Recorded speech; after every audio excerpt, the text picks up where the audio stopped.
having kids, you often think, I want my kids to be happy. I hear that a lot, and I don't think there's anything wrong with that. But life is hard, and happiness is fleeting. To me, joy is something that is more, it's deeper. It's not from an experience.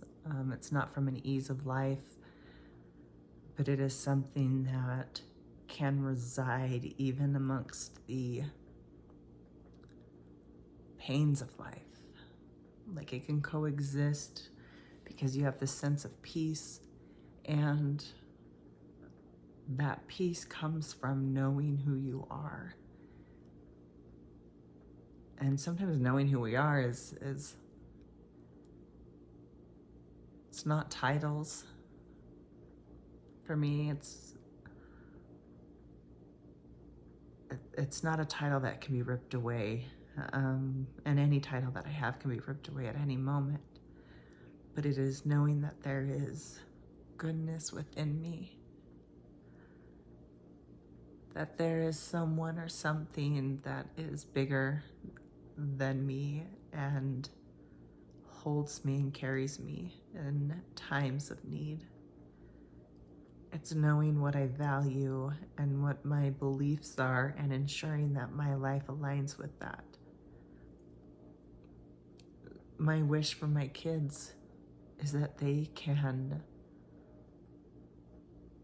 find the peace that comes from knowing who they are and loving that person. All the uniqueness, all the gifts, all of the commonness too, that no other human being is above anyone else, but we are all trying to figure it out, which there is no figuring it out. There is no chapter in life that is figuring it out.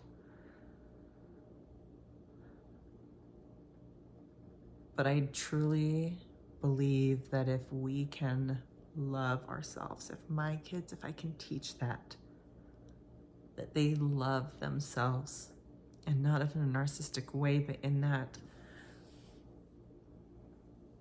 way that your ego then isn't attached to outside things, which I think is really hard to be able to do. The way you show up in the world becomes different.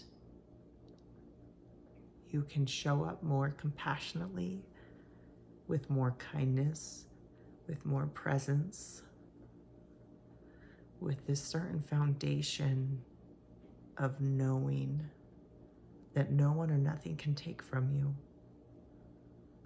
So my wish for my kids is not happiness, but it's peace. And peace from knowing who you are and living according to that. And knowing that you are loved and loving yourself. Self-love is a very hard concept for me, and I pray that as I develop that and as I am okay with that, I'm okay with loving myself, logically speaking, but truly encompassing like that, just love, that self-worth. And it's not that I think I'm unworthy. I don't. I do think I'm undeserving of a lot of the amazing things in my life, and that is what I call graces. I've been given many graces in my life, many graces in my life. But pain is a part of life. It's a part of loving. If you've ever loved, you will lose. You will lose what you've loved. nature teaches us every day that something is reborn, that growth happens. We see it in the changes of the season, like it's the perfect example, but right along with things being born and things growing and things changing comes death, and it's inevitable. So really living a life where you open your heart and you love is going to bring pain. But that pain can coexist with joy and with peace if you know who you are and if you can love yourself enough to love others and to open your heart. So that is my wish for my kids, I guess, is peace. And that doesn't come easy, but I do pray that it comes faster to them than it has for me. And it's a battle every day. It's a lot of surrendering and a lot of trusting something that is unseen, a lot of faith, and a lot of letting go. That's all.